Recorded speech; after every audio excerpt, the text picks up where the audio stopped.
नमस्कार,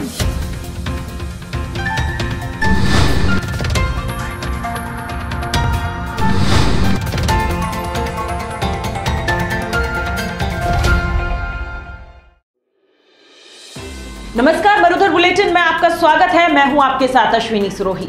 26 जनवरी को दिल्ली के अलग अलग इलाकों में हुए किसानों के हिंसक प्रदर्शन का अगले दिन कार्रवाइयों का रहा।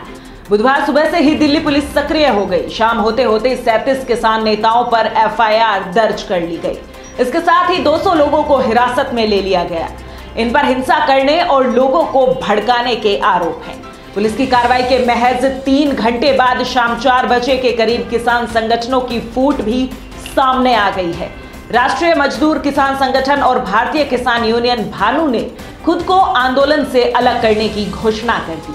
भारतीय मजदूर किसान संगठन के प्रमुख वीएम सिंह ने प्रेस कॉन्फ्रेंस कर कहा, दिल्ली में जो हंगामा और हिंसा हुई उसकी जिम्मेदारी भारतीय किसान यूनियन के प्रवक्ता राकेश टिकैत को लेनी चाहिए। हम ऐसे किसी शख्स के साथ विरोध को आगे नहीं बढ़ा सकते जिसकी दिशा कुछ और हो। इसके महज 15 मिनट बाद भारतीय किसान यूनियन भानु ने भी प्रदर्शन खत्म करने का ऐलान कर दिया। इसके अध्यक्ष भानु प्रताप सिंह ने कहा, मंगलवार को दिल्ली में जो कुछ भी हुआ उससे मैं बेहद दुखी हूं और 58 दिनों का हमारा प्रोटेस्ट खत्म कर रहा हूं। भानु प्रताप सिंह का संगठन चिल्ला बॉर्डर पर प्रदर्शन कर रहा था। इतना ही नहीं, भानु गुट ने तो चिल्ला बॉर्डर से अपने टेंट भी उखाड़ने शुरू कर दिए हैं।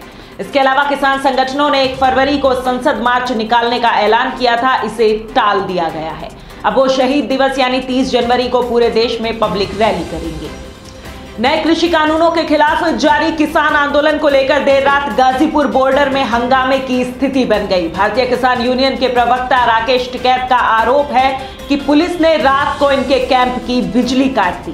किसानों ने पुलिस और सरकार पर आंदोलन को अस्थिर करने का आरोप लगाया है। किसान नेता राकेश टिकैत ने कहा कि प्रशासन ने आज माहौल खराब कर दिया है, लाइट बंद कर दी, डर का माहौल बनाया जा रहा है, इसलिए हम लोग यहाँ रात में जाग रहे हैं। प्रशासन चाहता है कि हमारा आंदोलन खत्म हो जाए। टिकैत ने दिल्ली पुलिस द्वारा एफआईआर दर्ज करने के सवाल पर कहा कि जब आंदोलन कर रहे हैं तब मामला दर्ज किया जाएगा। भारतीय किसान यूनियन के प्रवक्ता राकेश टिकैत ने कहा कि अगर दिल्ली पुलिस जांच को ज्वाइन करने के लिए बुलाएगी तो जरूर जाएंगे। किसान संगठनों द्वारा प्रदर्शन वापस लेने पर टिकैत ने कहा कि गाजीपुर बॉर्डर पर बिजली कटते ही वो लोग भी गायब हो गए।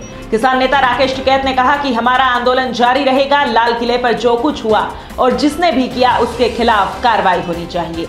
जो कुछ भी हुआ और जिसने भी किया हम उनके साथ नहीं हैं। ट्रैक्टर रैली का जो रूट था उस पर पुलिस ने जाने नहीं दिया। किसानों के उकसाने वाले वीडियो पर राकेश टिकैत ने कहा कि हमने उसमें गलत कुछ नहीं कहा। डंडे में ही झंडा लगता है तो उसमें गलत क्या है। आंदोलन को खत्म करने की सरकार की चाल है। किसान नेता भीम सिंह के आंदोलन छोड़ने पर राकेश टिकैत ने कहा कि ये उनका फैसला दुर्भाग्यपूर्ण है। संसद का बजट सत्र शुक्रवार से शुरू हो रहा है, जो 2 चरणों में होगा। कोरोना संक्रमण की वजह से संसद की कई परंपराओं को दरकिनार करते हुए नए प्रोटोकॉल के हिसाब से संसद का बजट सत्र चलेगा। वित्त मंत्री निर्मला सीतारमण 1 फरवरी को बजट पेश करेंगी, लेकिन उससे पहले सरकार सदन में आर्थिक सर्वेक्षण रखेगी। कृषि कानूनों के खिलाफ विरोध प्रदर्शन को देखते हुए बजट सत्र के हंगामेदार रहने के आसार साफ नजर आ रहे हैं।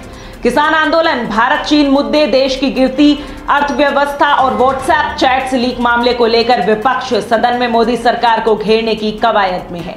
परंपरा के मुताबिक इस साल के इस पहले संसद सत्र की शुरुआत राष्ट्रपति के अभिभाषण से होगी। उस दिन राष्ट्रपति रामनाथ कोविंद संसद के दोनों सदनों के संयुक्त अधिवेशन को संबोधित कर सरकार की भावी योजनाओं का खाका पेश करेंगे। ऐसा पहली बार ही होगा कि संसद में राष्ट्रपति के अभिभाषण के दौरान भी सदस्य सेंट्रल हॉल के अलावा लोकसभा और राज्यसभा में बैठेंगे। सत्र के पहले ही दिन सरकार 2020-21 के लिए आर्थिक सर्वेक्षण भी संसद में पेश करेगी। बजट सत्र 2 भागों में होगा, जिसमें पहला सत्र 15 फरवरी तक चलेगा, जबकि दूसरे दौर में सत्र 8 मार्च से लेकर 8 अप्रैल तक चलेगा। इंडियन मेडिकल एसोसिएशन के पूर्व अध्यक्ष और पद्मश्री से सम्मानित डॉक्टर के अग्रवाल इन दिनों काफी सुर्खियों में हैं। सोशल मीडिया पर उनका एक वीडियो वायरल हो रहा है, जिसमें अकेले वैक्सीन लगवाने को लेकर के अग्रवाल की पत्नी उनसे खफा दिख रही है। वीडियो के वायरल होने के बाद डॉक्टर के अग्रवाल ने अब एक ट्वीट किया, जिसमें उन्होंने लिखा कि लोगों के चेहरे पर खुशी आने से उन्हें अच्छा लगा। लेकिन बड़ा मैसेज यही है कि आप वैक्सीन जरूर लगवाएं। डॉक्टर के अग्रवाल ने अपने ट्वीट में लिखा, मेरा जो वीडियो इन दिनों वायरल हो रहा है, मुझे खुशी है कि उससे लोगों के चेहरे पर मुस्कान आ सकी है। इस मुश्किल घड़ी में हंसी ही सबसे बेहतर दवाई है। आपको मेरी वजह से जो खुशी हुई है वो कुछ नहीं, बस मेरी पत्नी की मेरे स्वास्थ्य के प्रति चिंता है। ऐसे में मैं आपसे गुजारिश करता हूं कि आपको जब भी मौका मिले वैक्सीन जरूर लगवाएं। डॉक्टर के अग्रवाल ने लिखा कि वो खुश हैं कि इसके कारण काफी लोगों को वैक्सीन की महत्ता का पता लगा, जो डॉक्टर के रूप में समझाना उनका एक मिशन ही था। आप ये भी मानेंगे कि वैक्सीन ना लेना ही सबसे बड़ा मजाक होगा। दरअसल सोशल मीडिया पर डॉक्टर के अग्रवाल का एक वीडियो वायरल हुआ जिसमें वो अपनी पत्नी से फोन पर बात कर रहे थे। इसी दौरान उनकी पत्नी दिल्ली एनसीआर में घना कोहरा छाया हुआ है, विजिबिलिटी बेहद कम है, इस कारण सड़कों पर गाड़ियां धीरे धीरे चल रही हैं। गाड़ियां पीली लाइट जलाकर आगे की ओर बढ़ रही हैं। कोहरे का कहर दिल्ली समेत देश के कई उत्तर भारत राज्यों में देखने को मिल रहा है। मौसम विभाग के एक अधिकारी ने बताया कि अगले 2 दिनों में न्यूनतम तापमान में 4 डिग्री सेल्सियस तक की गिरावट देखने को मिल सकती है। अधिकारी ने बताया, मैदानी इलाकों में चल रही बर्फीली हवाओं से पारा और नीचे गिर सकता है।